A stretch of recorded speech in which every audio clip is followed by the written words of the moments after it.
Hello, good morning students. We will start with the horizontal transition curve. Today, in the last class we have completed extra width on the horizontal curve or widening of pavement on horizontal curve because of rigidity of the wheelbase of the vehicle, that is mechanical widening, also known as off tracking, because rear wheels do not follow the path of front wheel, and psychological factor of road user or human being that he always used to occupy outer edge of the pavement on horizontal curve for easy and quick visibility of the oncoming vehicle. We'll go for horizontal transition curve. So as we came to know that horizontal curve is to be invariably constructed by deviating the straight path, it is not easy straight away to join the circular curve with the straight. Thereby, the super elevation and extra width of the pavement is required to be gradually introduced. For that purpose, transition curve is necessary. That is the necessity of transition curve. What is transition curve? Objects to accomplish gradually the transition from the tangent to the circular curve and from the circular curve to the tangent on right hand side for right hand curve. For left hand side, first circular curve, tangent to the circular curve, and then circular curve to the tangent in case of left hand curve.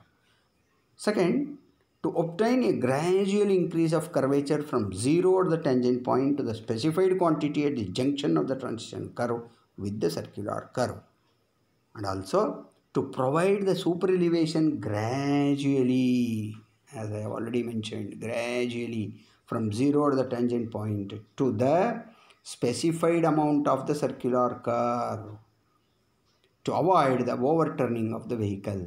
One more necessity or object or function of providing transition curve is to increase or increase the aesthetic view.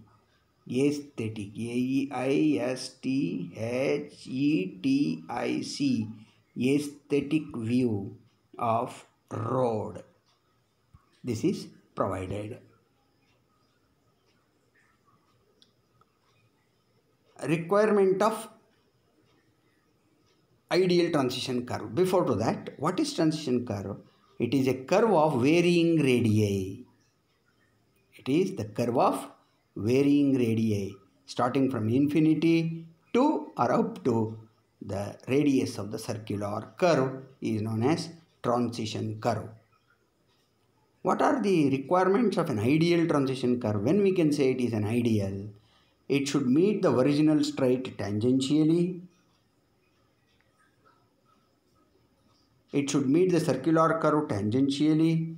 Its radius at the junction with the circular curve should be the same as that of the circular curve.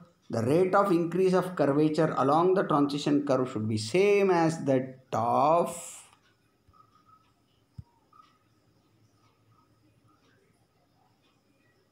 in increase of super elevation. The length should be such that the full super elevation is attained at the junction of the circular curve. Now, the types of transition curve which are in common use: a cubic parabola, a clethoid or spiral, and a lemniscate. All these are shown in this figure, how they look like. This is the spiral, this is Bernoulli's lemniscate, and this is the cubic parabola. The first is being used on railways, that is cubic parabola on railways. Second or third type used on highways. Why? Let us see. Because clethoid or spiral and the Bernoulli's lemniscate fulfill the requirements of an ideal transition curve. Therefore, we make use of that curve as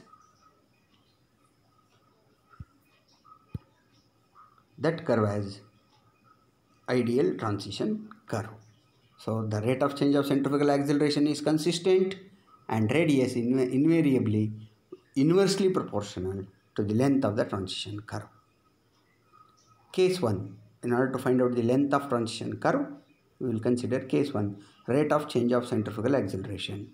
It is given by Ls is equal to 0.0215 V cube divided by CR, where V is the speed of the vehicle in kilometer per hour. Here capital V, kilometer per hour, it is given here. C is the centrifugal acceleration or allowable rate of change of centrifugal acceleration in meter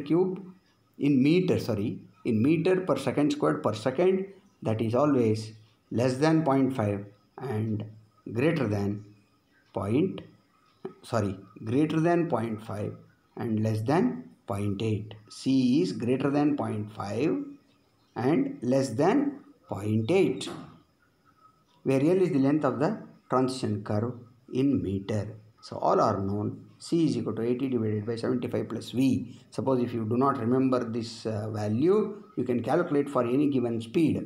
For example, if you take 60, then it will be 135. 80 by 135 will come in between 0.5 and 0.8. You can check at home soon after this class. Okay. Then this you yourself can go through. That is a part of assignment to you. How that derivation has come, you yourself learn. You are at B level. You should be able to understand on your own certain things after the basic concepts is cleared by the teacher. Is it not so? Don't you think so? Okay, you will do it, I am sure. Now we will take one numerical problem. While aligning a highway in a built-up area, it was necessary to provide a horizontal circular curve of radius 325 meter. Design the following geometric features. 1. Super elevation. 1. Super elevation. Second, extra widening of pavement. Third, length of transition curve. Data available are, or data given are, design speed 65 km per hour, length of the wheelbase of the largest truck 6 meter it is given, pavement width 10.5 meters. We have to find out super elevation. In order to find out the super elevation, we know the formula. E is equal to V square divided by 225R. V is given how much?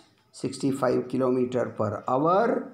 65 square divided by 225 multiplied by 325 is also given. Where it is? Data available. 325 is also given in the last page. So 325, that will become 0.058. Since this value is less than 0.7, it is safe, or it can be adopted. It is safe for the design speed of 65 km per hour. Next. Hence provide super elevation of 0.058. Now extra widening we will calculate. WE, that is equal to NL squared by 2R plus V divided by 9.5 multiplied by root R. N is equal to 3. It is given 10.5 meters. Width of road means 3 lane. That's why N number of lane is equal to 3, as the pavement width is 10.5 meter. Wheelbase 6 meter it is given. Therefore WE is equal to 3 multiplied by 6 squared divided by 2 into 325 plus 65 divided by 9.5 under the root 325. You will get how much? 0.55 meter. Now to find out the length of the transition curve. So we can find out the length of transition curve by rate of change of centrifugal acceleration. Allowable rate of change of acceleration C is given by 80 divided by 75 plus V. Here unfortunately it is printed as 10. It is not 10. It must be 80. So 80 divided by 76. This is 80. Okay. 80 divided by 75 plus 65. This also 75, not 76. 75 plus 65, which is given, that comes out to be 0.57 meters per second cube. So that means C is more than 0.5 and less than 0.8. It is in between these two values. That's why 0.57 can be adopted. LS is equal to 0.0215 V cube by CR. We know the formula. Substitute, you will get 31.9 meters. It is here. By the rate of second method by which the length of transition can be found out is by rate of introduction of superelevation capital E. Total superelevation E is equal to B into E, we know.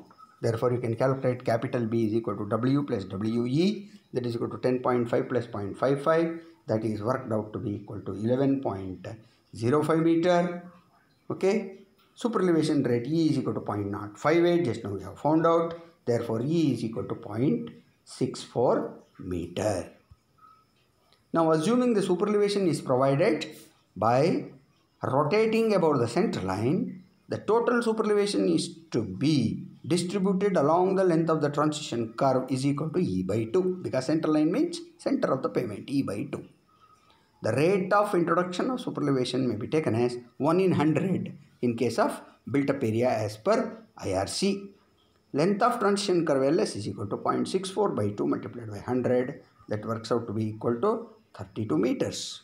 By IRC formula, LS is equal to 2.7 V squared by R. That is worked out to be equal to 35.1 meter.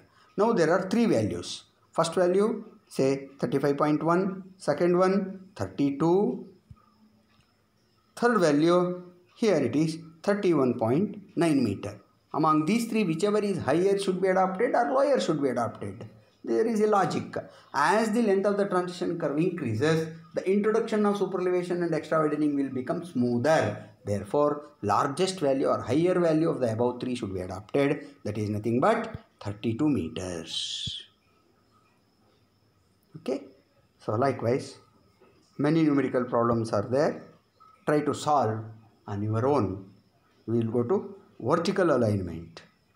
As we have completed the horizontal alignment so as to deviate the straight path into the different direction by providing a horizontal curve, so as to negotiate the horizontal curve.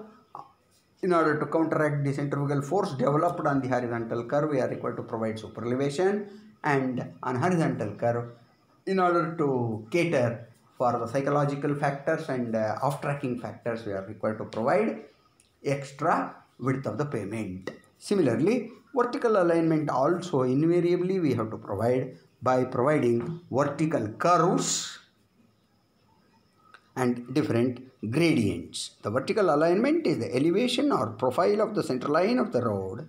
The vertical alignment consists of gradient, that is grade, and vertical curve, as I said already, and it influences the vehicle speed, acceleration, side distance, and comfort in the vehicle movements of high speed when they are moving at high speed. Is it clear? Gradient. What is gradient? Very simple. It is rate of rise or fall. Rate of rise. If you want to see the sketch, rise, fall, rise, fall. So we cannot construct the road like this. We have to provide a smooth curve. In that case, so it is the rate of rise or fall along the length of the road with respect to horizontal, as I have shown, rough sketch. It is expressed as a ratio 1 in x, that is 1 vertical unit, to x horizontal unit. Sometimes the gradient is also expressed as percentage, say n%, n in 100. Represented by one type of curve. This is positive n%, minus n%. This is positive, this is negative, written. Plus 1 in x or ascending, minus 1 in x, negative or descending. When this is formed in this shape, convexity upwards, then it is known as summit curve or crest curve. Whereas in this case, it is formed in this way, concavity upwards, That's why it is known as valley curve or sag curve. Valley curve or sag curve, whereas here it is summit curve or crest curve, because at this topmost point there is a formation of crest in the form of crest. That's why it is known as crest curve. So if you understand this basic very clearly, there is no further difficulty in future articles to come under vertical alignment. So it is too much for today. We will stop here, please. Thank you for patient listening.